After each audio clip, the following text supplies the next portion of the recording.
다음 날 아침, 평양성에는 평강과 손오부 대인 아들의 혼인 소식에 못지않게 충격적인 소식이 또 한 차례 폭풍처럼 휘몰아쳤어.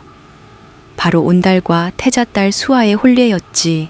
이 소식을 듣자마자 평강은 귀를 의심했어. 그녀는 숨이 막힐 듯한 충격으로 온몸이 격렬히 떨렸어. 평강은 처음엔 믿으려 하지 않았지만 소식이 거짓이 아니라는 사실을 깨닫자 미칠 것 같은 배신감이 밀려왔어. 그녀는 분노로 얼굴이 붉게 상기되었고 손끝이 덜덜 떨렸지. 평강은 자신을 제어할 수 없는 격한 감정에 휩싸였고 결국 무작정 온달을 찾아 뛰쳐나갔어. 온달은 아직 전날의 취기에서 채 깨어나지 못한 채 흐트러진 모습으로 방 안에 앉아 있었어. 정신을 차리기도 전에 갑자기 문이 세차게 열리며 평강이 불같은 눈빛으로 나타났지. 그 모습에 온달은 깜짝 놀라 온몸이 굳어졌고 아무 말도 하지 못한 채 어버버하며 그녀를 멍하니 쳐다봤어. 평강은 참을 수 없는 배신감에 온몸을 떨며 눈물을 글썽겼고 절망과 분노가 뒤섞인 채 소리쳤어. 이 나쁜 새끼야. 내가 너 버렸다고 이렇게 뒤통수를 쳐? 왜 하필이면 태자 딸이야? 왜 하필 태자 딸이냐고. 너 이 나쁜 새끼야. 그녀의 외침은 방 안의 공기를 갈기갈기 찢어버릴 듯 격렬했고 온달은 평강에 불타는 분노 앞에서 아무런 변명조차 입에 담지 못했어. 그는 죄인이 된 것처럼 그저 머리를 숙이고 침묵했을 뿐이었지. 그의 마음속에서는 말할 수 없는 죄책감과 후회가 소용돌이쳤지만 입은 굳게 닫혀 있었어. 평강은 그런 온달의 모습을 보자 더 참을 수 없는 분노가 밀려와 마지막으로 소리를 질렀어. 절대 용서하지 않을 거야. 절대로 용서하지 않을 거라고. 눈물을 흩뿌리며 그렇게 외치고는 몸을 돌려 방을 박차고 나갔어. 평강이 떠난 후 방 안은 침묵으로 가득 찼고 그 침묵 속에서 온달은 아무 힘도 없이 그녀의 뒷모습만 바라보았어. 씨발, 좆같네. 온달의 입술에서는 허탈하고 깊은 자괴감이 담긴 중얼거림이 흘러나왔지. 그는 머리를 양손으로 움켜쥐며 깊은 절망 속으로 빠져들었어. 그 순간 온달은 자신이 얼마나 망가졌는지, 자신의 삶이 얼마나 돌이킬 수 없는 지경까지 추락했는지 뼈저리게 깨달았어.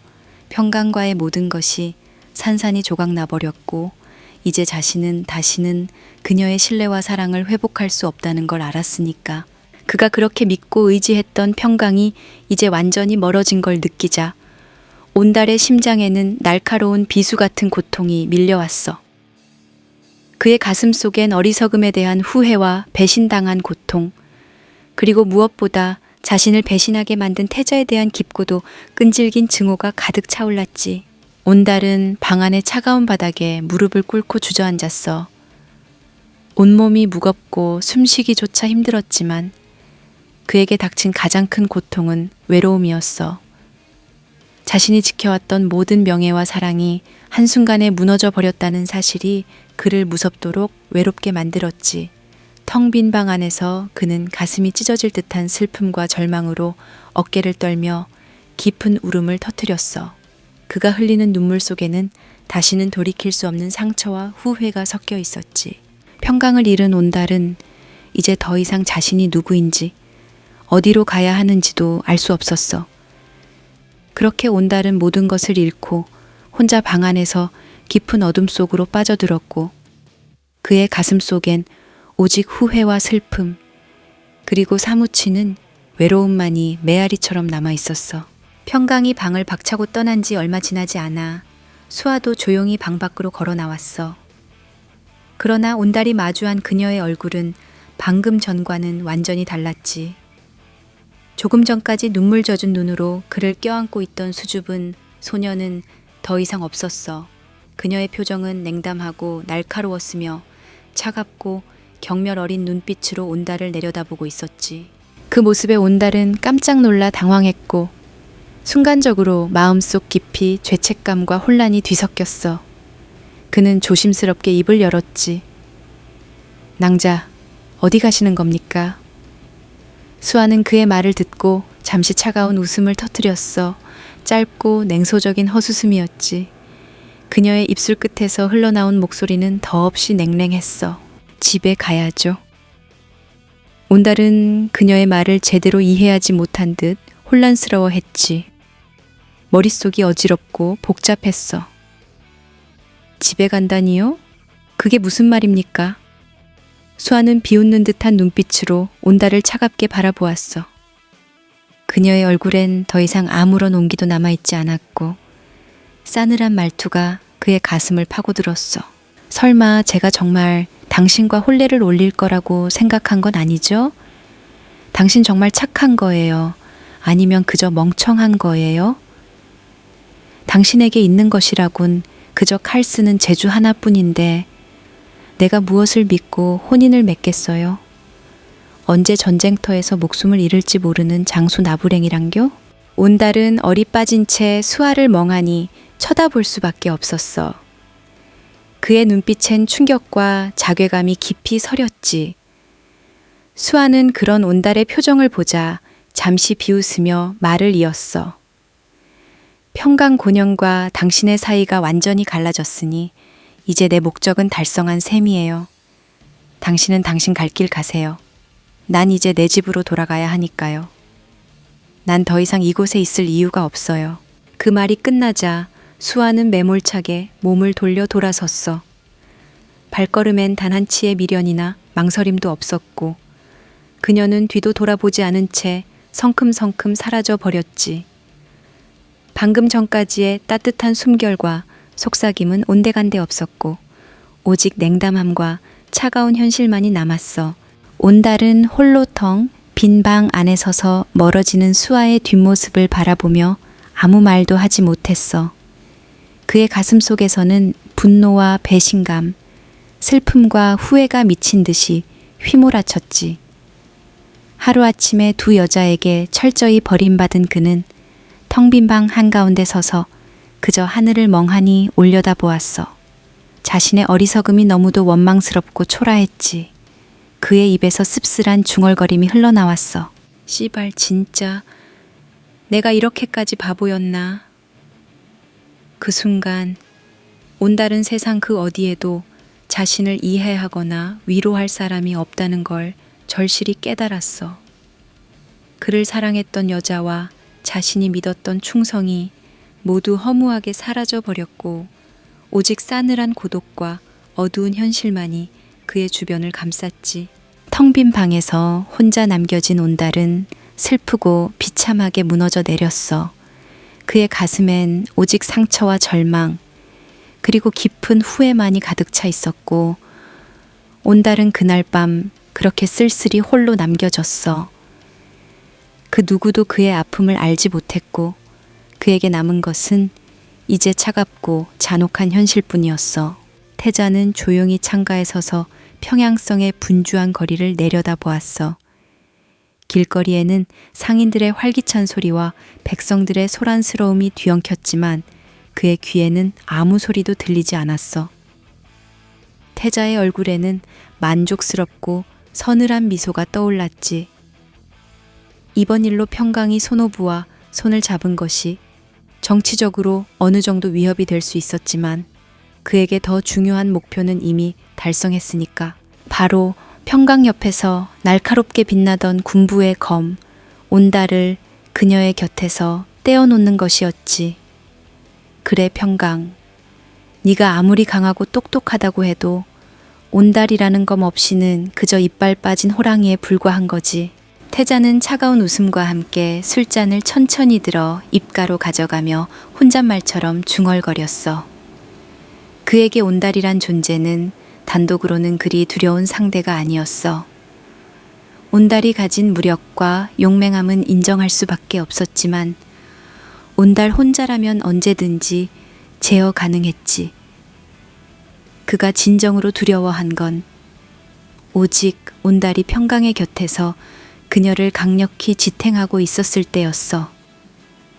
평강이라는 뛰어난 두뇌와 온달이라는 날카로운 검이 하나가 될 때 그 두 사람은 태자의 지위와 미래에 직접적인 위협이 될 수 있었으니까 태자는 처음부터 온달을 평강의 곁에서 떼어놓을 계획을 세웠고 결국 완벽하게 성공했어. 지금의 평강은 자신이 정치적 우위를 점했다고 착각하고 있었지만 사실 그녀는 태자가 정교하게 준비한 덫 속으로 이미 발을 들여놓은 상태였지. 태자는 다시 한번 잔을 내려놓고 차가운 미소를 지었어. 그의 미소는 전보다 더 깊고 음험했지. 이제 그의 마음속에는 오직 평강을 완벽하게 몰락시키기 위한 다음 단계의 계획만이 세밀하게 그려지고 있었어. 평강아, 네가 어떤 식으로 움직일지 지켜보자꾸나. 네가 얼마나 발버둥치며 내 덫에서 벗어나려 할지. 하지만 결국 넌 내 손바닥 위에서 놀 수밖에 없을 거야. 태자의 음성은 얼음처럼 차가웠고 그의 눈빛은 날카롭고도 잔인하게 빛났어. 그는 천천히 창밖의 거리를 한 번 더 바라보았어. 그 풍경이 마치 장기판 같았고 성 안의 사람들은 모두 그의 손안에 있는 말과 같았지. 그의 머릿속엔 이미 평강을 몰아붙이고 고립시킬 세부적인 전략과 음모들이 꼼꼼하게 자리 잡고 있었어. 온달을 잃은 평강은 필연적으로 불안정한 상태에 빠질 것이고 태자는 바로 그 순간을 놓치지 않을 작정이었지. 태자는 차갑게 웃으며 창에서 돌아서 방 안으로 걸어 들어갔어. 방 안에 놓인 병풍 뒤로 희미한 등불이 일렁였고 그의 그림자가 기묘하게 흔들렸지. 책상 위에는 고구려 전역의 지도와 관리들의 이름, 계보가 촘촘하게 적힌 문서들이 놓여 있었어. 그 지도 위에서 그는 마치 악마처럼 손가락을 움직이며 다음 수를 가늠하기 시작했지. 이제부터 태자의 목표는 명확했어. 평강을 고립시키고 그녀를 지탱하는 세력을 하나씩 철저하게 무너뜨리는 거였지. 그 과정에서 그녀가 느낄 고통과 절망을 상상하자 태자의 입계는 섬뜩한 미소가 피어났어. 평강아, 결국 내 자리는 그 어디에도 없을 거야. 네가 어디로 도망치든 내가 만든 덫은 완벽할 테니까. 그렇게 태자는 차갑고 은밀하게 누구도 모르게 어둠 속에서 다음 움직임을 준비했어. 그는 이미 승리를 확신하고 있었고 그의 손길 아래에서 이 평양성 전체가 천천히 흔들리며 그의 뜻대로 움직이기 시작했어. 태자의 방 안엔 싸늘한 침묵만이 감돌았고 등불은 미약하게 흔들렸어. 그의 눈빛은 이미 먹이를 잡아먹기 직전의 야수처럼 차갑고도 잔인했지. 그렇게 태자는 홀로 어둠 속에서 자신의 음모와 계획을 완성하며 고요히 웃고 있었어. 신성은 요동 최북단에 자리 잡은 험준한 성으로 요서에 버금가는 전략적 방어선이었어. 북방의 끝자락에 위치한 이 성은 언제나 긴장감이 흐르고 평화가 찾아오는 날은 손에 꼽을 정도였지. 거란과 말깔, 선비와 돌궐 같은 거친 유목민족들은 계절이 바뀔 때마다 이곳을 향해 칼을 휘둘렀고 사람들의 일상엔 전투와 생존이 전부였어. 이곳에서 전쟁은 특별한 사건이 아니라 그저 숨을 쉬는 것과 같은 일상이었지. 온달은 혼자서 신성으로 떠났어. 성주로 부임하는 그의 뒷모습엔 쓸쓸함과 깊은 분노가 그림자처럼 따라다녔어. 하지만 이 전쟁터만큼은 오히려 마음에 들었지. 복잡하고 고통스러운 생각들을 잊을 수 있는 유일한 장소였으니까.